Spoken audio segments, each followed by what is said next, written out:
Good morning दोस्तों, आप सब कैसे हैं। आज हम लोगों का जो चैप्टर है वो क्लास 12th का चैप्टर है और उसका नाम है halo alkane and hello parents. ये आपका फर्स्ट पार्ट यानी कि फर्स्ट लेक्चर आज हम पढ़ा रहे हैं। ठीक है, इस चैप्टर के कई वीडियो बनेंगे। मतलब ये चैप्टर जो है काफी लेंदी है, इसको हम डीपली से पढ़ाएंगे। जो 12th के स्टूडेंट हैं वो अगर इस चैप्टर को कंटिन्यू पढ़ना चाहते हैं, पूरा चैप्टर पढ़ना चाहते हैं, तो हमारे वीडियो को जरूर सब्सक्राइब करें। और सब्सक्राइब करने पर आपको ये मिलेगा कि इस चैप्टर में जितने टॉपिक आपको दिए गए हैं एनसीईआरटी के अकॉर्डिंग या अदर कोई भी बुक होगा तो उसके अकॉर्डिंग आपको पूरा चैप्टर का जो मटेरियल होगा वो हम पढ़ा देंगे। ठीक है, तो सबसे पहले आज स्टार्ट करते हैं। हेलो एल्केन और हेलो एरीन्स में सबसे पहला पॉइंट आपको मिलेगा IUPAC। अब इसमें क्या है कि हेलो एल्केन जो है इसमें हेलो का मतलब हेलोजन है और हेलोजन को हम लोग X से डिनोट करते हैं। एल्केन क्या होता है, किसी एल्केन से बना हुआ एल्किल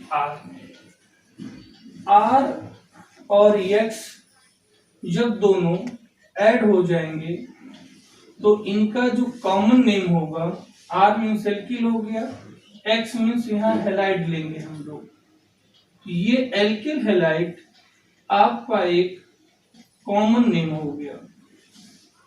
आईपीएसी जब हम लोग करते हैं हेलो एल्केन में, तो आईपीएसी में हेलोजन को हेलो के नाम से पहले लगाते हैं और एल्केन बाद में लगाते हैं, तो यह हेलो एल्केन हो जाएगा। इसको हम लोग आईपीएसी नेम बोलेंगे। तो दो चीजें ध्यान रखनी है कि जो R है वो एल्किल है और जो X है वो हेलोजन है। लेकिन ये X जब एल्किल के साथ होता है तो हम लोग हेलाइड पढ़ते हैं, क्योंकि X के ऊपर एक नेगेटिव चार्ज होता है, इसलिए हेलाइड पढ़ते हैं। तो एल्किल हेलाइड एक साथ पढ़ देंगे तो एल्किल हेलाइड आपका कॉमन नेम हो जाएगा। और जब हम आईपीएसी करना चाहेंगे तो हेलो एल्केन के लिए आईपीएसी नाम में हेलो पहले लगाएंगे, एल्केन बाद में लगाएंगे, तो ये हो जाता है हेलो एल्केन आपका आईपीएसी नाम। अब कंडीशन आता है कि एल्किल, तो आप सबको पता है कि जैसे CH4 है, CH4 से एक H आपका निकलेगा तो आपका CH3 बन जाएगा। इस CH3 को ही हम लोग मिथाइल बोलते हैं, उस शॉर्टकट में Me लिखते हैं। इसके बाद यहाँ से एक हाइड्रोजन आपने और लॉस कर दिया तो ये CH2 हो जाएगा और इसको हम लोग मेथिलीन बोलेंगे। और एक H यहाँ से और लॉस कर दिया तो यहाँ से 3 बॉन्ड जुड़ जाएंगे, तो इसको हम लोग मेथाइन बोलेंगे। ये आपका एक एल्किल की सीरीज हो गई। एल्किल को हम लोग R से डिनोट करते हैं, आपको भी पता है। दूसरा कंडीशन CH3, इसको हम लोग इथेन बोलते हैं, इसको मीथेन, ये सब बेसिक चीजें आपको मालूम है। इथेन से एक H हटाएंगे तो CH3 CH2 मिलेगा, इसको हम लोग इथाइल बोलेंगे और इथाइल को शॉर्टकट में ET बोलते हैं। ठीक है, इसके बाद एक H अगर हम और लॉस करेंगे तो पहले क्या था, CH3 दोनों पोजीशन पे था, कहीं से भी एक हाइड्रोजन आपने लॉस कर दिया। अब क्या होगा, अगर यहाँ से CH2 बचा है, यहाँ पे एक हाइड्रोजन लॉस होगा तो यहाँ आपका CH2 और CH2, तो इसको हम लोग एथिलीन बोलते हैं और इसको शॉर्टकट में EN बोलेंगे, इसको शॉर्टकट में एथिलीन। ये काफी नीचे हो गया है, फिर से ऊपर कर दे रहे हैं। यहाँ पे जब एक H यहाँ से निकाल देंगे तो CH2 CH2, इसको हम लोग एथिलीन बोलेंगे। इस एथिलीन को हम लोग शॉर्टकट में EN से प्रदर्शित करते हैं। फिर अगर एक एच हम निकालते हैं तो इथाइन हो जाएगा। तो पहली बात तो हमको ये एल्किल ग्रुप अच्छे से पता होना चाहिए कि एल्किल हमारा क्या है। इसका आप स्क्रीनशॉट ले लीजिए, फिर हम इसको रफ कर देते हैं। इसके बाद दूसरा कंडीशन आएगा प्रोपेन की बात। प्रोपेन हमको पता होना चाहिए कि प्रोपेन का जो फार्मूला है वो C3H8 होता है। तो जैसे CH3 CH2 CH3 ये हमारा प्रोपेन है। यहाँ से दो कंडीशन हमको एल्किल मिलेंगे। एक तो ये हाइड्रोजन जिस कार्बन से जुड़ा है वो कार्बन एक ही कार्बन से जुड़ा है, इसलिए यहाँ के जितने हाइड्रोजन है वो प्राइमरी हाइड्रोजन है। और ये कार्बन भी 3 हाइड्रोजन को जोड़ा है, लेकिन ये कार्बन एक ही कार्बन से जुड़ा है, तो यहाँ पे भी प्राइमरी हाइड्रोजन है। और ये जो दोनों हाइड्रोजन है CH2 जो है इसका कार्बन 2 कार्बन से जुड़ा है, तो ये सेकेंडरी हाइड्रोजन हो गया। आप सेकेंडरी कार्बन भी कर सकते हैं और प्राइमरी कार्बन भी कर सकते हैं, लेकिन यहाँ पर हम हाइड्रोजन की बात करेंगे। यहाँ पे एक प्राइमरी हाइड्रोजन लॉस हो गया, या तो यहाँ से आप निकाल दीजिए प्राइमरी हाइड्रोजन से एक हाइड्रोजन, या तो यहाँ से एक हाइड्रोजन निकाल दीजिए। माना हमने यहाँ से निकाल दिया, तो ये आपका हो गया CH3 CH2। तो ये आपका प्रोपेन था, ये आपका प्रोपिल हो गया, लेकिन इसको हम N प्रोपिल बोलते हैं, नॉर्मल प्रोपिल। शॉर्टकट में NPR लिखेंगे। यहां से हमने क्या किया, एक सेकेंडरी हाइड्रोजन लॉस किया है, यानी यहाँ का हाइड्रोजन हमने निकाला है। तो जब यहाँ से एक हाइड्रोजन निकल जाएगा तो यहाँ CH बचेगा, तो ये हो जाएगा आपका CH। और ये इसको हम लोग बोलेंगे आइसोप्रोपिल, इसको शॉर्टकट में बोलते हैं ISOPR। इसको हम लोग सेकेंडरी प्रोपिल भी बोल सकते हैं। क्लियर हो गया। और इसका जो शॉर्टकट फॉर्म लिखा जाता है, देखिए 2 CH3 है, 2 CH3 का होल ट्वाइस CH। शॉर्टकट में ऐसे लिखते हैं हम लोग आइसोप्रोपिल को या सेकेंडरी प्रोपिल को। तो एक तो एल्किल ये हो गया हमारा, और ये सब एल्किल की जानकारी अच्छे से हमको होनी चाहिए। इसके बाद CH3 CH3 CH3 और एक यहाँ से H है, तो यहाँ से हमने क्या किया, टर्सरी हाइड्रोजन को लॉस किया। टर्सरी हाइड्रोजन में ये हाइड्रोजन जो है जिस कार्बन से जुड़ा है वो कार्बन 3 कार्बन से जुड़ा है। तो जब यहाँ टर्सरी हाइड्रोजन आप लॉस कर देंगे तो आपको मिलेगा CH3 CH3 CH3, यहाँ पर ये बॉन्ड खाली हो जाएगा। इसको हम लोग पढ़ते हैं टर्सरी ब्यूटिल। इसको क्या पढ़ेंगे, टर्सरी ब्यूटिल। और शॉर्टकट में लिख सकते हैं हम लोग टर्सरी ब्यूट। और इसके फार्मूले को शॉर्टकट अगर बनाना हो तो CH3 का होल ट्वाइस C बनाते हैं। तो इतना एल्किल अगर आपको क्लियर है तभी आप हेलो एल्केन में IPC पढ़ सकते हैं। क्योंकि जो पेपर होता है, पेपर में जो क्वेश्चन पूछे जाते हैं वो 2 कंडीशन के होते हैं। एक तो IPC पूछी जाती है, तो IPC जो लोग पढ़ लेते हैं उनका क्लियर हो जाता है कि हमको कहाँ क्या जोड़ना है, कहाँ क्या नहीं जोड़ना है। लेकिन जब क्वेश्चन हमारा नॉर्मल में चलता है, यानी कॉमन नेम लेके चलने लगते हैं, तो कॉमन नेम के कारण हमको N प्रोपिल पता होना चाहिए, आइसोप्रोपिल का भी फार्मूला पता होना चाहिए, टर्सरी ब्यूटिल का भी फार्मूला पता होना चाहिए। अब जैसे टर्सरी ब्यूटिल ये है, अब आपसे कोई ये कहे कि N ब्यूटिल का फार्मूला क्या होगा, तो N ब्यूटिल का मतलब एक लंबी चेन होगी CH3 CH2 CH2 CH2, ये आपका हो गया N ब्यूटिल का फार्मूला। अच्छा, दोनों में क्या है, इन दोनों के कंडीशन में ये है कि C4 H9, C4H9 N butyl में भी है, C4H9 टर्सरी ब्यूटिल में भी है।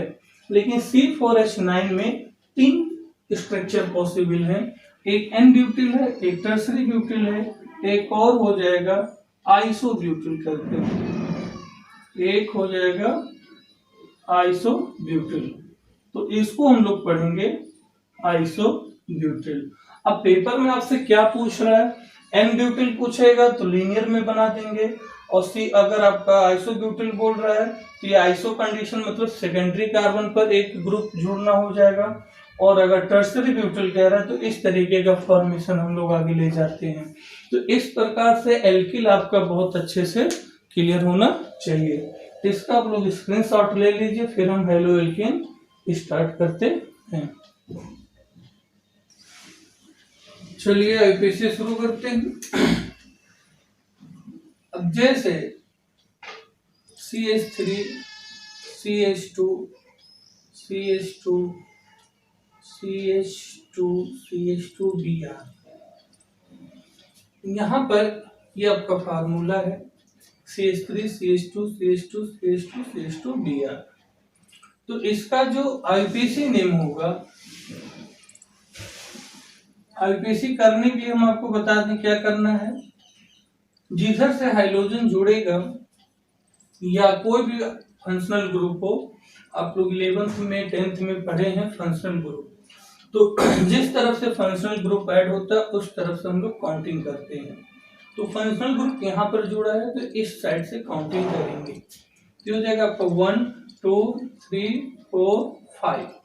तो 1 पर जुड़ा है तो हो जाएगा आपका 1 ब्रोमो, 5 कार्बन है, 5 कार्बन पे पेंट लिखेंगे, और सभी जगह सिंगल बॉन्ड है तो पेंटेन कर देंगे, ये हो जाएगा 1 ब्रोमो पेंटेन। लेकिन अगर इसी से आपसे ये बोला जाए कि इसका जनरल नेम बताइए, इसका जनरल नेम बताइए, तो इसका जनरल नेम हो जाएगा, टोटल 5 कार्बन है तो 5 कार्बन पे पेंट होगा, और सिंगल बॉन्ड है तो पेंटेन है, पेंटेन के बाद एक एच यहाँ से लॉस है तो पेंटिल, तो ये एन पेंटिल पढ़ा जाएगा, एन पेंटिल ब्रोमाइड। क्लियर हो गया। एन पेंटिल ब्रोमाइड ही बता देगा कि वो ब्रोमीन किस कार्बन पर है।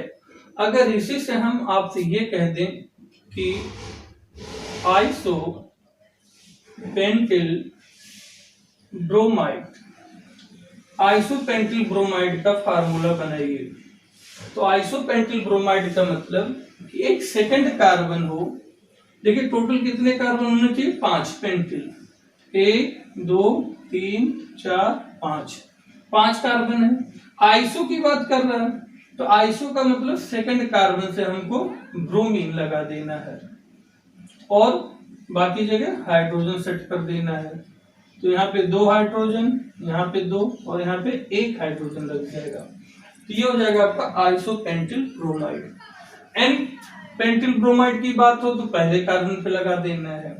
अब इसका आईपीसी नाम हो जाएगा 1 2 3 4 5, इधर से गिनेंगे क्योंकि पहले मिल जाएगा, तो 2 ब्रोमो पेंटेन, ये हो गया। अगला कंडीशन आपसे ये बोला जाए नियो पेंटिल ब्रोमाइड, यानी कि नियो की बात आ जाए, नियो मतलब आप समझ जाइए टर्सरी, यहाँ पे हम इसको टर्सरी बोलते हैं नियो को। तो नियो में ऐसा होगा कि पेंटिल तो 5 कार्बन होगा, नियो होगा, ब्रोमाइड होगा, यानी कि ब्रोमीन ऐसे कार्बन से जुड़ेगा कि जो कार्बन 3 कार्बन से जुड़ा हो। तो जब इसको 3 कार्बन से आप जोड़ेंगे तो टोटल कितने कार्बन होंगे, 4, एक कार्बन हमें और लगाना पड़ेगा तब वो जाके नियो पेंटिल होगा। इसके बाद यहाँ पे CH3, यहाँ पे CH3, यहाँ पे CH3, तो इसका common name neo pentyl bromide होगा। लेकिन जब इसका आईपीसी नाम आप करेंगे तो आईपीसी नाम में थोड़ा सा ध्यान देना है, हम उस तरफ से काउंट करेंगे जिधर से ब्रोमीन हमको पहले मिले। तो आप अगर यहाँ से काउंट करेंगे तो 1 2, इस तरफ जाएंगे तो चेन छोटी मिलेगी, अगर नीचे आ जाएंगे तो चेन हमको बड़ी मिलेगी।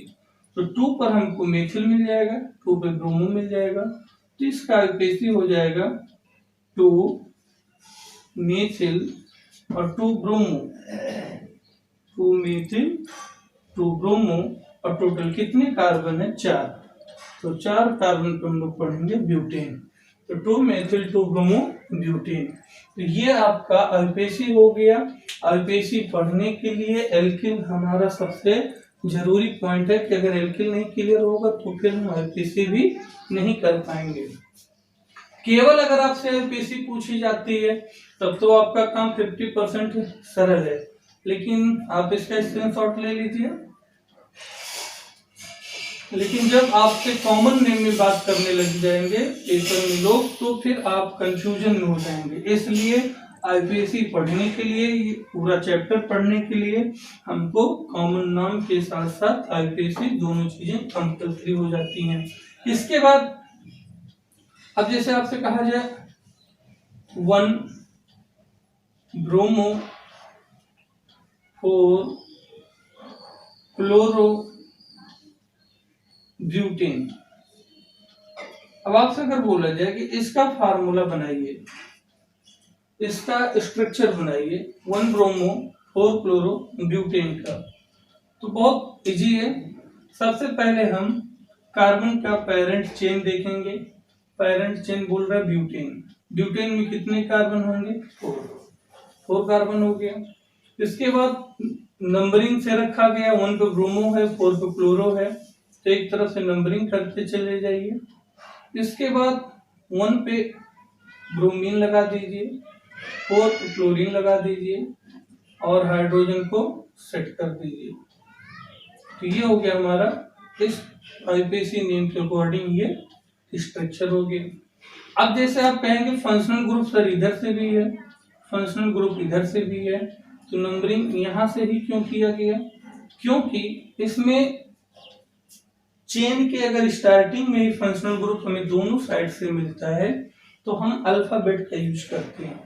तो ये ब्रोमीन है Br से और ये क्लोरीन है Cl से, तो इसलिए ब्रोमीन को पहले और क्लोरीन को बाद में करते हैं। ये आपको समझ में आ गया होगा। फिर एक और हम बता दें कि अगर CH2 डबल बॉन्ड CH2 है तो इसको हम लोग ईथीन पढ़ते हैं, और यहां से अगर एक हाइड्रोजन आपने कहीं से भी लॉस कर दिया तो CH2 डबल बॉन्ड CH का ग्रुप मिलेगा, जिसको हम लोग विनाइल पढ़ते हैं। अब जैसे आपसे पेपर में ये पूछा जाए कि विनाइल क्लोराइड, तो विनाइल क्लोराइड का जो फार्मूला होगा हम विनाइल को ले लेंगे। विनाइल हमको पता है CH2 डबल बॉन्ड CH और यहाँ पे क्लोरीन लगा देंगे। लेकिन इसी विनाइल क्लोराइड का अगर IUPAC पूछा जाए तो ये 1 और ये 2 हो जाएगा, 1 क्लोरो और 2 कार्बन पे 8 और डबल बॉन्ड है तो E, 1 क्लोरो इथेन। ये विनाइल क्लोराइड है, ये भी एक प्रकार का एल्किल है, तो इसलिए एल्किल हमें बहुत अच्छे से पता होना चाहिए। इसका स्क्रीनशॉट ले लीजिए। स्क्रीनशॉट के बाद आपको हेलो एल्केन के बारे में अच्छे से जानकारी हो गई होगी। फिर इसी का हम कुछ लीनियर फार्मूला बना दे रहे हैं। तो लीनियर फार्मूला में क्या होगा कि जैसे ईथेन है, ईथेन में CH3 बॉन्ड CH3 लिखते हैं, इसका लीनियर बनाएंगे तो ये होगा, ठीक है। और अगर प्रोपेन है हमारा, प्रोपेन में CH3 CH2 CH3 है, इसके लीनियर में हम ये बनाएंगे। तो जो कॉर्नर वाला पॉइंट है ये CH3 है, ये CH2 है, ये CH3 है। अब जैसे आपसे ये बोला जाए 4 क्लोरो हेप्टेन, 4 क्लोरोहेप्टेन को लीनियर में बनाइए, तो हेप्टेन का मतलब 7 कार्बन, एन का मतलब सिंगल बॉन्ड, तो आपका 1 2 3 4 5 6 7, आपने 7 पॉइंट बना लिए, 7 कार्बन, इसको लीनियर कर दीजिए। 2 से हो गया 3 4 5 6 7। इसको नंबरिंग कर दीजिए 1 2 3 4 5 6 7। अब आप क्या करेंगे, 4 पे क्लोरो लगा देंगे। तो जब 4 पे क्लोरो लगा देंगे तो अब क्या होगा, 1 2 3 4 इधर से करेंगे तो 4 पे, इधर से करेंगे तो भी 4 पे। तो ये 4 क्लोरो हेप्टेन। क्योंकि आप लोग ध्यान रखिए कि आगे चलकर 12th में हमको बार बार CH3 CH2 लिखने की आदत नहीं रहेगी और बुक में हमको लीनियर फार्मूला मिलेगा। तो इसलिए आपको लीनियर फार्मूला ही दिखाना पड़ेगा। इसलिए आप लीनियर फार्मूला में जो है आदत डाल लीजिए, वो आपके लिए सबसे अच्छा रहेगा। इसका स्क्रीनशॉट ले लीजिए।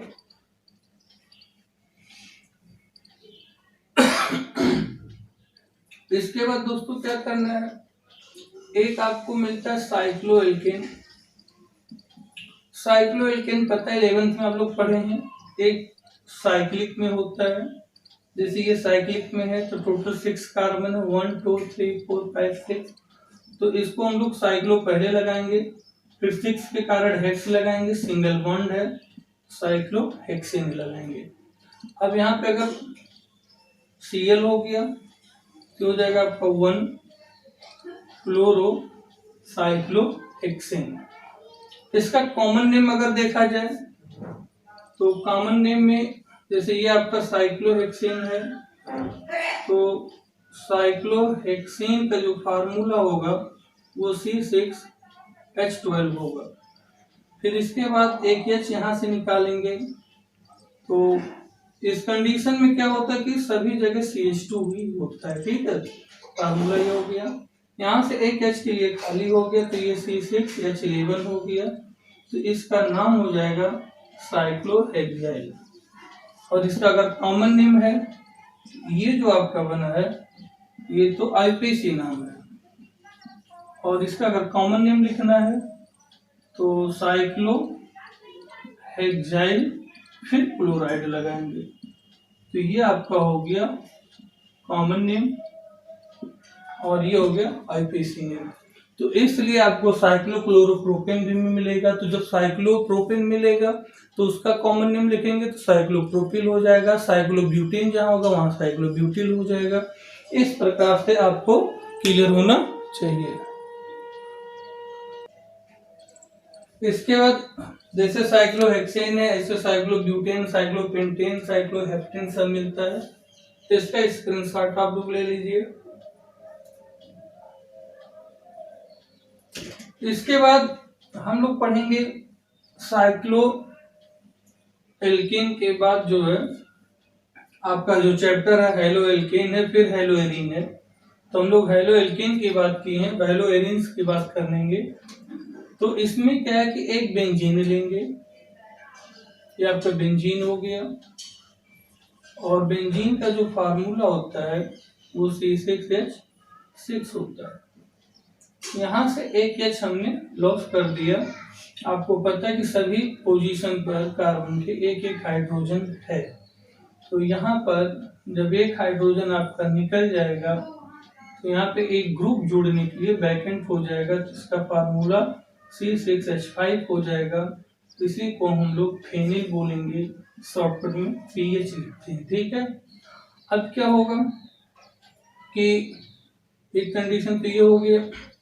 दूसरा C6H5 के साथ अगर Cl जुड़ा हो तो इसको हम लोग फेनिल क्लोराइड पढ़ेंगे। फेनिल क्लोराइड पढ़ेंगे। इसकी संरचना अगर बनानी हो फिर ये बनाएंगे। अगर इसका IPC लिखना हो तो IPC में आपको पता है कि हाइड्रोजन को हम पहले लिखेंगे और हाइड्रोकार्बन का जो कंपाउंड है उसको बाद में लिखेंगे। तो पहले इसको लिखेंगे क्लोरो बेंजीन, क्लोरो पहले और बेंजीन बाद में। ये हो गया हमारा क्लोरो बेंजीन। इसके बाद इसको हम बेंजीन क्लोराइड भी बोल सकते हैं। तो बेंजीन क्लोराइड ये आपका कॉमन नेम हो जाएगा और ये जो है आपका IPC हो जाएगा। ठीक है, इसके बाद इसका आप स्क्रीनशॉट ले लीजिए। इसके बाद हम लोग एक पॉइंट हम आपको बताने जा रहे हैं जो बहुत ही इम्पोर्टेंट है। इम्पोर्टेंट ये है कि जैसे बेंजीन में एक CH3 लगा हो तो इसको हम लोग मेथिल बेंजीन बोलते हैं। कॉमन नेम में इसको हम लोग टॉलुइन भी बोलते हैं। अब यहाँ से अगर एक H ये जो आपका जुड़ा है CH3 तो इसको हम लोग साइड चेन बोलते हैं। क्या बोलते हैं? साइड चेन बोलते हैं। तो यहाँ से अगर एक हाइड्रोजन लॉस हो जाए, क्योंकि जब रिएक्शन कराएंगे इस कंडीशन में तो यहाँ पे रिएक्शन होना और यहाँ से रिएक्शन होना, यानी बेंजीन रिंग से डायरेक्ट रिएक्शन होना और ये जो साइड चेन CH3 यहाँ से रिएक्शन होना, दोनों काफी डिफरेंट होता है। तो अब कंडीशन ये है कि जब यहाँ से CH2 बचेगा तो इसको हम लोग बेंजाइल पढ़ते हैं। ये चीज आपको ध्यान देना है, इस चीज को हम बेंजाइल पढ़ते हैं। और दूसरा कंडीशन एक और होगा कि जब यहाँ से एक हाइड्रोजन और लॉस हो जाए तो इसको हम लोग बेंजल पढ़ते हैं। और एक थर्ड कंडीशन है कि यहाँ से सभी हाइड्रोजन लॉस हो जाए तो उसको हम लोग बेंजो पढ़ते हैं। ठीक है, यानी बेंजीन के ऊपर अगर CH3 है तो हम लोग मेथिल बेंजीन पढ़ते हैं, टॉलुइन पढ़ते हैं, अच्छी बात है। लेकिन जब सनलाइट में इनका रिएक्शन होगा तो यहीं से आपका हाइड्रोजन का रिप्लेस होता है बाई हाइड्रोजन द्वारा। तो यहाँ पे CH3 के बाद एक H निकलेगा तो CH2 बचेगा। CH2 बचेगा तो इस पूरे फॉर्म को हम लोग बेंजाइल पढ़ेंगे। और जब एक H और निकाल देंगे CH ही बचेगा तो उसको बेंजल पढ़ेंगे। और जब एक H और निकाल देंगे तो उसको हम बेंजो पढ़ेंगे। ठीक है, तो बेंजाइल, बेंजल, बेंजो। और इसके बाद अगर यहाँ पे क्लोरीन जोड़ दिया जाए तो इसका नाम हो जाएगा बेंजाइल क्लोराइड। और यहाँ पे अगर 2 क्लोरीन जोड़ दिया जाए तो ये बेंजल डाई क्लोराइड। आप यहाँ अगर डाई नहीं भी लगाएंगे तो बेंजल ही बता देगा कि वहां 2 क्लोरीन की उपस्थिति है, क्योंकि बेंजल, बेंजाइल, बेंजो ये तीनों इसी बात का इंडिकेट करेंगे कि क्लोरीन कितने हैं। बट आप डाई ट्राई लगाएं कोई दिक्कत नहीं है। यहाँ पे आपको हो जाएगा बेंजो ट्राई क्लोराइड। यहाँ भी अगर हम बेंजो क्लोराइड बोलेंगे तो बेंजो का मतलब ये है कि बेंजीन से एक कार्बन साइड चेन होगा, उससे 3 क्लोरीन होगा, तभी बेंजो ट्राई क्लोराइड होगा। तो इसका स्क्रीनशॉट ले लीजिए आप लोग।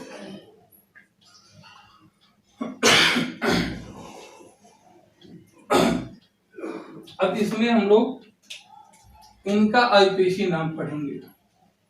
तो इनका जब आईपीसी नाम आप पढ़ेंगे तो ये कार्बन है, कार्बन से क्लोरीन जुड़ा, एक फिनिल जुड़ा है, तो इसका नाम हो जाएगा 1 फिनिल और 1 क्लोरोमीथेन। इनका आईपीसी नाम आप लिखेंगे तो ये भी 1 है, 1 से फिनिल जुड़ा है, 1 से 2 क्लोरो जुड़े हैं, तो ये हो जाएगा 1 फिनिल। फिर इसके बाद 1,1 डाई क्लोरो मीथेन। और इनका आईपीसी नाम आपको पता हो गया होगा कि 1 फिनिल 1,1 ट्राई क्लोरो मीथेन। तो ये तो हो गया हमारा इनका आईपीसी नाम। इसका आप स्क्रीनशॉट ले लीजिए। इसके बाद हम लोग आगे चलेंगे। एक हम आपको आर्थो पैरा मेटा की बात कर दें। देखिए, जब एक बेंजीन रिंग हो और बेंजीन रिंग से कोई भी साइड चेन न जुड़ा हो, इस समय बेंजीन है तो बेंजीन के ऊपर कोई भी ग्रुप साइड से नहीं जुड़ा हुआ है, तो यहाँ पर आर्थो पैरा मेटा हम डिसाइड नहीं कर सकते हैं। ये इस कंडीशन में आप आर्थो पैरा मेटा डिसाइड करेंगे तो सब कुछ गलत हो जाएगा, क्योंकि बेंजीन में जो आपके 6 कार्बन हैं, 6 कार्बन की जो पोजीशन है, सभी कार्बन sp2 हाइब्रिडाइजेशन में है। सभी carbon, all carbon in benzene sp2 hybridization और बॉन्डिंग एंगल इनका 120 डिग्री है। तो और ट्राइगोनल प्लेनर इनका शेप है, ट्राइगोनल प्लेनर इनका शेप है। तो सभी कार्बन का शेप सेम है, सभी कार्बन का हाइब्रिडाइजेशन sp2 है, सभी कार्बन का बॉन्ड एंगल 120 समझ रहे हैं ये, ठीक है 120। तो सभी कार्बन सेम होने के कारण हम किसी कार्बन को ऑर्थो पैरा मेटा डिसाइड नहीं कर सकते हैं और नंबरिंग हम कहीं से भी कर सकते हैं, 1 2 3 4 5 6 या 1 2 3 आप गिन सकते हैं। क्लियर हो गया। लेकिन एक कंडीशन ये है कि जैसे मान लो बेंजीन रिंग आपका है और बेंजीन में यहाँ पे एक क्लोरीन जुड़ा हो, तो बेंजीन पे जब एक क्लोरीन आपका जुड़ जाएगा तो जिस कार्बन पे आपका क्लोरीन जुड़ा है उसके जस्ट अपोजिट जो कार्बन यहाँ पर होगा, इसको जहाँ क्लोरीन जुड़ा ये 1 हो जाएगा, 2 3 4 5 6। आप नंबरिंग इधर से भी कर सकते हैं उधर से भी कर सकते हैं, कोई दिक्कत नहीं है। तो जब क्लोरीन जिस कार्बन से जुड़ा है उस कार्बन के जस्ट अपोजिट वाला जो पोजीशन है, इस पोजीशन को हम लोग पैरा बोलेंगे और ये जो सेकंड पोजीशन है इसको हम लोग आर्थो बोलेंगे और इस कंडीशन को आर्थो बोलेंगे और ये जो तीसरा कंडीशन है इसको मेटा बोलेंगे और 5 कंडीशन को मेटा बोलेंगे। तो आर्थो पैरा मेटा का डिसीजन हम तभी करते हैं जब बेंजीन पर एक ग्रुप जुड़ा हो। जब तक कि बेंजीन से कोई ग्रुप ना जुड़ा हो तब तक हम आर्थो पैरा मेटा का डिसीजन नहीं करेंगे। इस बात का ध्यान रखिएगा आप लोग। अगर यही ग्रुप हमारा ऐसे अपसाइड हो, अगर यहाँ पे हमारा ब्रोमीन हो तो पैरा वाला कंडीशन ये हो जाएगा, मीटा वाला ये मीटा और ये दोनों आर्थो। तो आप लोग अच्छे से समझ गए होंगे कि इस कंडीशन के तरीके से हम लोग आरपीसी नामकरण का करते हैं। इसके बाद आप लोग इसका स्क्रीनशॉट ले लीजिए। स्क्रीनशॉट लेने के बाद हम लोग कुछ आईपीसी हेलो एरिन से भी कर लें। इसके बाद अब कंडीशन इसमें ये है कि जैसे आपसे बोला जाए 4 क्लोरो और ब्रोमोबेंजीन, ठीक है, या इसका नाम आ जाए पैरा क्लोरो ब्रोमो बेंजीन। तो देखिए यहाँ पे 1 नहीं लगाया गया है कहीं पे भी। तो अगर इसका फार्मूला बनाना है तो सबसे पहले हम बेंजीन बनाएंगे और बेंजीन के ऊपर कर देंगे ब्रोमो। ये ब्रोमो बेंजीन तो हो गया। ब्रोमो बेंजीन के बाद पैरा हमको पता है कि इसका अपोजिट ये है, यहीं पे आपको क्लोरो लगा देना है। अगर आप 4 की बात करते हैं तो 1 2 3 4 5 6 इधर से काउंट करेंगे तो भी 4। अगर आपसे पूछा जाता मेटा क्लोरोबेंजीन तो हम लोग 3 लगा देते। इसके बाद 4 सेकेंडरी ब्यूटिल क्लोरो बेंजीन। अगर आपको ये फार्मूला बनाना है तो इसके लिए पहले हम क्लोरोबेंजीन बना लेंगे। क्लोरोबेंजीन में ये आपका क्लोरोबेंजीन हो गया। 4 पोजीशन आपको पता है, ये हमारा 4 हो गया।